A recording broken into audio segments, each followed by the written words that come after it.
پھر یوں ہوا کہ جب یہ دانوب کی طرف انہوں نے لشکر کشی کی، جنوبی طرف دریائے دانوب جس کو ڈنلپ بھی کہا جاتا ہے، اس کے جنوب کی طرف انہوں نے لشکر کشی کی اور پھر مزید اپنی فوج کو سہولتیں دیں۔ بہرحال یہ ہے کہ اپنے انہوں نے قدیمی دوست جو تھے، ان کے عہد میں دوستوں کے ساتھ جو عہد پیمائی والا معاملہ ہے وہ ہمیں نظر آتا ہے۔ حسن پاشا کریدی اور کو امیر البحر بنایا، اور پھر جو سابق امیر البحر جو تھے حسن پاشا کو وہ انہوں نے اختیار دیا، اس کو نائب بھی بنایا، پھر بری فوج کا سربراہ بنایا انہیں، اور اسماعیل جو تھے اسماعیل کو شہر کی مختلف شہر ان کے حوالے کیے، اور اسی طرح پھر موفق بالعروب اور بالموفق جیسے نامی کتاب جو ہے من دولت العثمانیہ کے صفحہ نمبر 68 69 70 میں یہ بڑی تفصیل کے ساتھ اس حوالے سے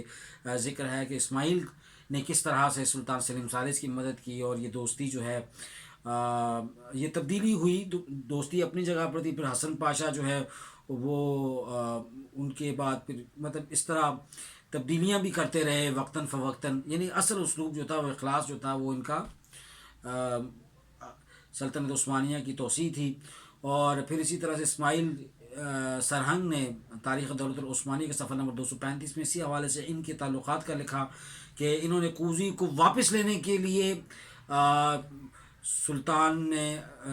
حسن پاشا کو یہ ذمہ داری سونپی، اور خیر عثمانی فوج کو اس میں شکست کا سامنا کرنا پڑا۔ روس اور آسٹریلیا تیاری سے نکلے اور بلغراد پر پہنچے، ان کے جب یہ بلغراد پہنچے، بلغراد بھی ان کے ہاتھ سے گیا۔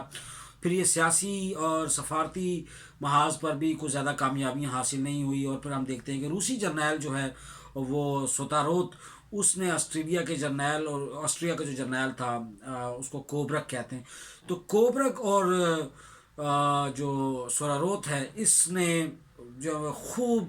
سلطنت عثمانیہ کی جو سپاہ تھی ان بیچاروں کے بقیے ادھیڑے، اور پھر معاہد ہوا ایسا ہے کہ معاہدہ سوید سامنے آیا، جس سے یہ معاہدہ سوید کے بعد یہ صاحب طے پایا کہ اب ہم روس کے خلاف تو جنگ جاری رکھیں گے، لیکن اب یہ اصل میں یہود و نصارہ جو ہیں کبھی بھی مسلمانوں کے دوست نہیں ہو سکتے، یہ بات ہمیں پتہ نہیں کیوں نہیں سمجھ آتی، اور اس کے لیے ہمیں کتنا انتظار کرنا پڑے گا اور کتنی دہر شناسی کرنی پڑے گی۔ تو اب جب یہ سارا معاملہ ہوا، پھر یورپی جو ایک موقف تھا وہ یورپی معاہدوں کی ایک باقاعدہ تجدید ہوئی، اس میں پھر وہی بات ہے، بروسیا نے اسے خوش آمدید کا، وہ روس سے ڈرتا تھا کہ یہ نہ آ کے پڑ جائیں ہمارے اوپر۔ پھر سلطان نے اخلاق اور بغداد کے راستے آسٹریا کی سرحد کے قریب درائے آرمینک کے پاس یہ سلطان دوبارہ جب پہنچا تو وہاں پر پھر یہ ہوا کہ آسٹریلیا فوجوں کا اچانک حملہ ہوا، وہ آسٹریا والے بڑی تیاری کے ساتھ آئے ہوئے تھے، اور عثمانی فوج کو اس کو معرکہ یوزا بھی کہتے ہیں، یوزا بھی کہتے ہیں، یوزا بھی کہتے ہیں یہاں پر۔ میں حوالہ دیتا ہوں، تاریخ دولت العثمانیہ کتاب ہے عبد الرحمن شرف کی، 110 اور 120 صفحہ نمبر 211، اس پر تفصیل سے انہوں نے سارے حالات و واقعات کو لکھا ہے۔ 1792 میں عثمان جو ہے وہ عثمانی جو بحریہ ہے اور عثمانی جو بری فوج ہے ان کو بڑے مسائل کا سامنا کرنا پڑا۔ اسی دوران 1792 میں 15 جمادی الاول 1206 کے مطابق 9 جنوری 1792 کو یاز شہر کے قریب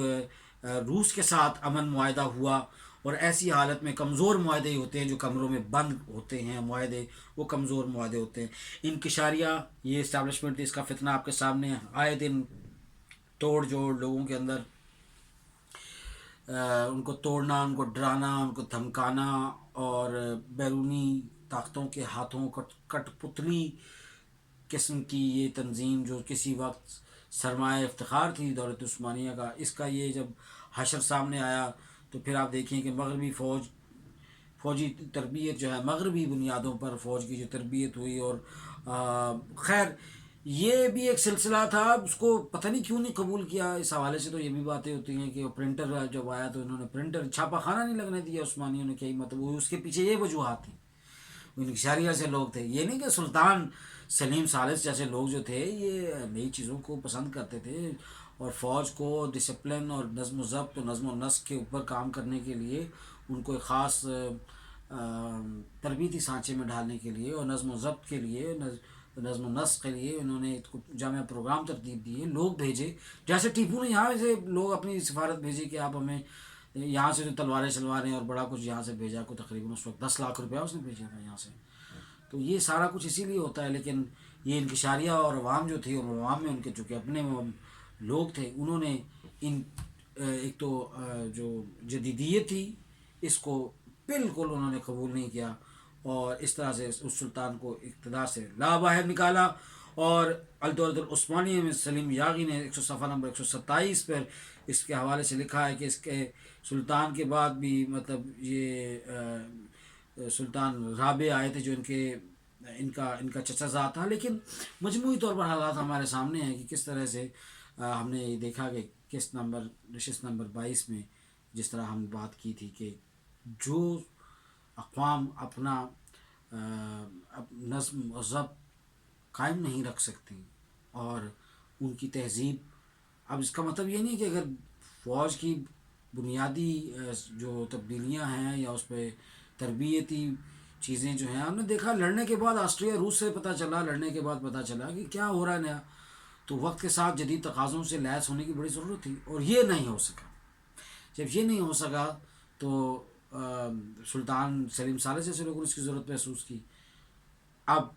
وہاں پر کنزرویٹو یا قدامت پسند لوگ جو ہیں انہوں نے اپنا یہ آپ کے سامنے سلطان کو اس ان کے عہد حکومت کا خاتمہ کیا. ناظرین اکرام، یہ تھی ہماری قسط نمبر 45. انشاءاللہ اپنی نئی قسط کے ساتھ، نئی نشست کے ساتھ دوبارہ آپ کی خدمت میں حاضر ہوں گی. تب تک اجازت دیجیے. اللہ حافظ.